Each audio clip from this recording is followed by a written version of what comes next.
let's talk about prenups.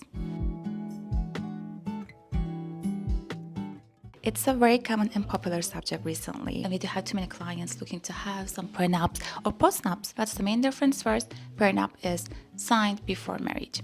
Postnup is entered after the marriage. General concept is the same. Rules are the same. However, one question I recently received from a couple of clients in different times. That's why I wanted to explain this in a video. Can the same attorney represent both parties signing to prenuptial agreement or postnuptial agreement?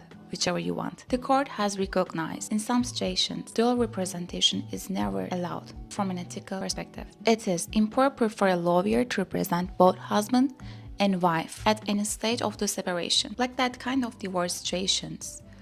Prenup is naturally bearing some conflict of interest issues between the parties who are subject to the agreement. Indeed, the purpose of the prenup is protecting the rights and property of the parties in case of a divorce where there will be opposing parties in a potential future. Accordingly, the courts held that one single attorney cannot represent both husband and wife, both spouses, both parties, both fiancés in the same prenuptial or postnuptial agreement because it's actually against the nature of the contract. Let's say we are discussing waiving your spousal support right. So if you are entitled to request a spousal support, you are requesting this from your future wife or husband. If I represent them too, so whom I really helping to? This would be very blurry and ethically it's not correct to me as well. That's why if it was not forbidden by the court,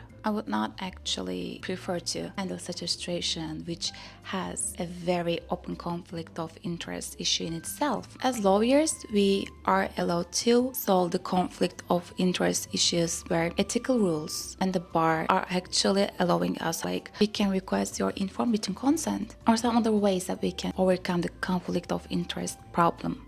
However, there are some types of cases the conflict it's in itself of the issue. So you cannot represent the adverse parties in the same case. So drafting a prenup or reviewing and providing legal guidance for prenup or postnup is something that both parties are kind of in adverse positions. Therefore, the same attorney cannot be the party who will be representing both of you. This week, actually, 2 different clients for prenup asked me the same question, like, we are already agreed with my fiance, so is there a way that we represent both of us because we don't want to find another lawyer, we cannot find someone else that we trust, or they don't want to pay someone again. So this is their common budget for the marriage. Of course, it's understandable. However, as I say always to them, this is the rule of conflict of interest, and we cannot do that.